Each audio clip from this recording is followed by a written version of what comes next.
Doctor ऊर्जा सचदेवा जी हरिद्वार से। महाराज जी, श्री हरिवंश।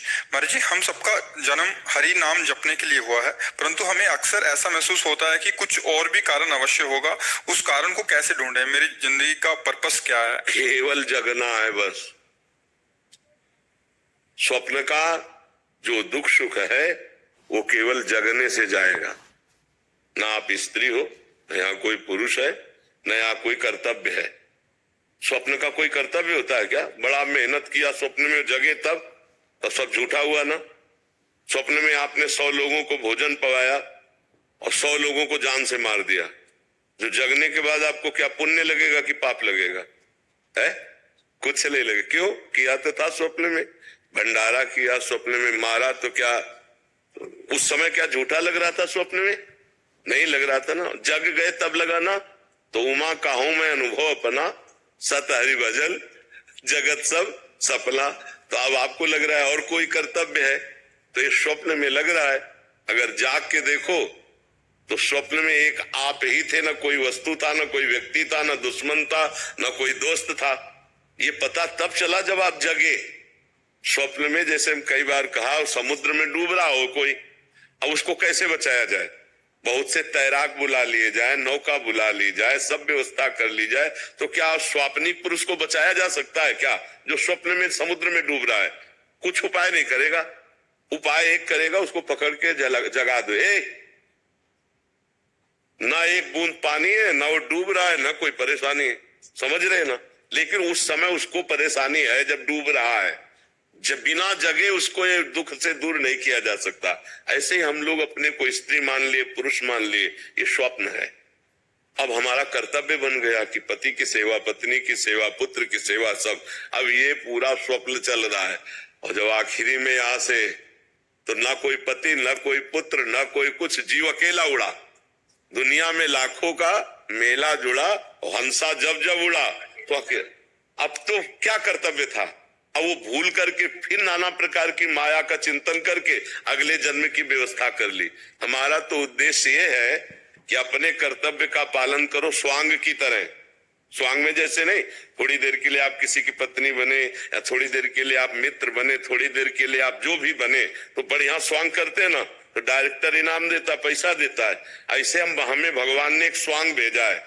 मान लो हमें गुरु का स्वांग दिया, किसी को शिष्य का स्वांग दिया, किसी को प्रश्नकर्ता का, किसी को उत्तर देने का स्वांग, बहुत से स्वांग है। तो अपने स्वांग को अच्छी तरह निभाओ, लेकिन स्वांग को स्वांग रहने दो, नाटक को नाटक रहने दो, रोल को रोल रहने दो। अगर आप जो 1 घंटा किसी की पत्नी बनी स्वांग में, और इसके पीछे, तो आप उससे कहोगे मर्यादा में रहना। ऐसे ही ये 60, 70 वर्ष, 50 वर्ष का स्वांग मिला है, पिता का, पुत्र का, पत्नी का, माता का, अलग अलग। हमको इस स्वांग में कमी नहीं रहने देना। जो स्वांग है उसको यथावत करना है, पर ये ध्यान रखना है, स्वांग करने वाले को याद रहता है कि मैं ये सब कुछ नहीं हूं, मैं कुछ और हूं, केवल थोड़ी देर मंच पर मैं कर रहा हूं। तो जगन नाटक वैभवा, इस संसार रूपी मंच में हमें जो स्वांग मिला है वो हम करें, पर हम ये याद रखें कि मैं स्वांग नहीं हूं, मैं सत्य सच्चिदानंद का स्वरूप हूं, न स्त्री हूं न पुरुष हूं। पर अब ये बिना जाने अगर स्वांग में फंस गए तो अगला स्वांग तैयार है।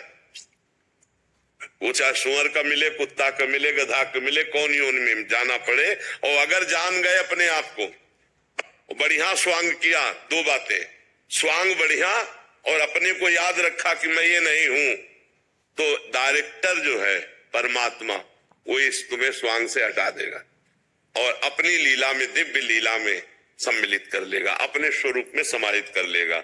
हमारा जन्म हुआ है अपने को जगाने के लिए, अपने को जानने के लिए, अपने को पाने के लिए। हम पराये में फंसे हैं। ये शरीर अपना नहीं है, ये मन अपना नहीं है, ये इंद्रिया अपना नहीं है, जगत के संबंध अपने नहीं। हमारा पूरा जीवन पराये पे जा रहा है, अपने पे नहीं। हम अपने को पाने के लिए, अपने को जानने के लिए, अपने आनंद के लिए हमारा जन्म हुआ है। अब हम शरीर आनंद को अपना मान रहे हैं, रुपए के आनंद को अपना मान रहे हैं, नाना प्रकार के रिश्ते भोगों के, तो पर में फंस गए ना, प्रकृति में फंस गए ना। मना कष्टान इंद्रियाणी प्रकृति स्थान कर। अब इसी से जीतना है। अब मन की देखो तो ये बहुत चाहते हैं, सबसे बड़ी चाहत है कि कोई हमें प्यार करे, सब जीव में, पशु पक्षी में, सबके अंदर, क्योंकि भगवत अंश है ना, तो प्रेम स्वरूप है ना, तो लगता है कोई मुझे प्यार करे। और वो मुझे जो लगता है वो शरीर को लेके है, देखना, शरीर को लेकर है। कोई मेरा ऐसा साथी हो जो आजीवन केवल मुझे प्यार करे और मैं कभी मरूं ना। देखो हमारी जो चाहते हैं, मेरे को कोई प्यार करे, मेरा साथी ऐसा हो जो कभी बिछुड़े ना और मैं कभी मरूं ना। तीन बातों पर ध्यान देना। जो जिस डिपार्टमेंट में जहां है वो सबसे बड़ा बनना चाहता है, यही भगवान का स्वरूप है, क्योंकि सबसे बड़े भगवान है। मरुना अविनाशी भगवान है। प्रेम करे कोई, भगवान प्रेम समुद्र है। तो हम भगवान से ही प्रेम करके, भगवान को ही पा करके, भगवान को ही जान करके तृप्त हो सकते हैं, जगत को नहीं। जगत में यहां अपने को जो लगता है कि सामने वाला प्रेम करता है तो उसके लायक कुछ है, इसलिए प्रेम करता है। और जिस दिन आपसे बढ़कर कोई मिल जाएगा, आपकी तरफ देखेगा नहीं। जिस दिन आपके पास जो देख रहा है वो नहीं होगा, तो उस दिन वो आपसे प्रेम नहीं करेगा। लेकिन सब त्याग दे तो भी भगवान कभी अपने जन का त्याग नहीं करते।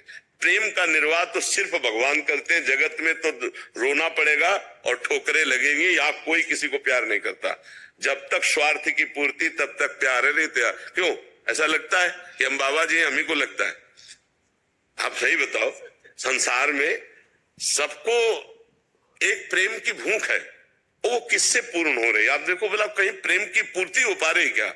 अब क्या चाह रहा हूं निर्णय तो नहीं कर पा रहा, पर उसको लग रहा है कि नहीं यार, मतलब जो मैं सोच रहा था वो नहीं है, जो मैं चाह रहा था वो तब मिलता है जैसे केवट भगवान के जब चरण धो रहा है तब वो कह रहा है, बहुत काल में कीन मंजूरी, आज दीन सब विधि भलपूरी। अब कछु नाथ न चाहिए मोरे, नाथ अब मुझे नहीं चाहिए। जिसके लिए मैं तड़प रहा था वो मिल गया। अति आनंदो मगे अनुरागा, चरण सरोज पखार। जब भगवान के चरण मिले तब हृदय से निकला, अब कछुनाथ न चाहे मोरे। गोस्वामी जी कह रहे, पायो परम विश्राम, राम समान प्रभु का ना ही कहूं। आज मैं परम विश्राम प्राप्त कर लिया क्योंकि मुझे राम जी मिल गए। तो मुझे लगता है कि हमारे अंदर जो ये रहता है कि कुछ प्राप्त करे, वो लौकिक नहीं होना चाहिए, वो श्री भगवान होने चाहिए। नहीं तो आज शरीर स्वस्थ है, कल हो सकता है भयानक कष्ट से पीड़ित हो जाए। तो यावत स्वस्थ मिदम कलेवरम यावत च दूरे जरा। जब तक तुम्हारा शरीर स्वस्थ है तुम भजन कर लो, नहीं अस्वस्थ होने पर भजन नहीं होता। फिर तो चिंतन उन्हीं का कष्ट ही का होता रहता है, यहाँ दर्द यहाँ परेशानी यहाँ। अब अपने लोगों क्या है, बचपन से भगवान की कृपा से लगे रहे तो सारी बातें समझ में आ गई। तो अब ये थोड़ी कि कष्ट है तो चित्त खींच लेगा। जैसे तुम्हारे शरीर में कष्ट हो और मुझे पता हो, ऐसे मेरे शरीर के कष्ट का उतना ही है जितना तुम्हारे शरीर के कष्ट का पता हो, तो लगेगा नहीं मेरे बड़ा कष्ट है, बस ऐसे ही लगता है। और हर समय आनंद रहता है। अगर भगवान से न जुड़े होते तो दुर्गति हो जाती। इसलिए हम सबसे प्रार्थना करते, अभी शरीर स्वस्थ है, जितना बने उतना नाम जप कर लो और इतना तो ज्ञान प्राप्त ही कर लो कि ये शरीर टिकेगा नहीं। बाल्यावस्था नहीं टिकी तो यौवन अवस्था कैसे टिक जाएगी? यौवन अवस्था जग गई तो बुढ़ापा आ गया, भारी दुख वाला, फिर मृत्यु आ गया। इसलिए भजन करके पहले शरीर राग का त्याग कर दो, जीते जी जीवन मुक्त हो जाओ। खूब नाम जप करो, सत्संग सुनो और अपने कर्तव्य का पालन करो, इसी से काम बन जाएगा। भगवान बहुत कृपालु है, बिना भगवान की शरण के शुद्ध ज्ञान नहीं होता। सोई जाने जे देहु जनाई, जानत तुम्हें तुम्हें हो जाए। भगवान से प्यार करो, भगवान का नाम जप करो, उन्हीं की शरण में रहो।